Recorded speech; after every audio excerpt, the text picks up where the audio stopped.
ठाण्यामधील घोडबंदर रोडवर होणारी वाहतूक कोंडी सोडवावी यासाठी मुख्यमंत्री एकनाथ शिंदे यांच्या निवासस्थानी रात्री 10 वाजता जमावं अशा प्रकारचं आवाहन काही नागरिकांकडून केलं जात आहे। ठाण्यामध्ये घोडबंदर रोडवर दररोजच वाहतूक कोंडीचा मोठा त्रास सहन करावा लागतो, त्यावर तोडगा काढावा अशी मागणी वारंवार स्थानिक लोकप्रतिनिधींकडे ठाणेकरांनी केली। आज मुख्यमंत्र्यांची वेळ मागितली, मात्र मुख्यमंत्र्यांकडून वेळ दिली जात नसल्यानं ठाणेकरांनी शिंदे यांच्या ठाणे निवासस्थानी जमावं असं आवाहन स्थानिक नागरिकांकडून सोशल मीडियाच्या माध्यमातून केलं जातं।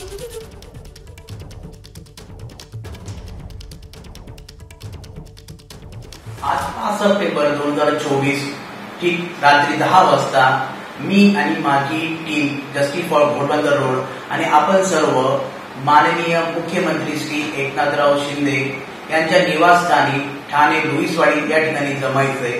कारण तुम्ही बघू शकता ठाणे घोडबंदर रोडला रोजची जी ट्रॅफिकची जी समस्या झाली त्यातून आपल्याला सुटका कशी होऊ शकते यासाठी आपल्याला मुख्यमंत्र्यांना निवेदन देऊन ते आपल्याला त्याच्यातून कशी मुक्तता करतील यासाठी आपल्याला सर्वांना त्यांना एक निवेदन द्यायचं आहे। एबीपी माझा, उघडा डोळे बघा नीट।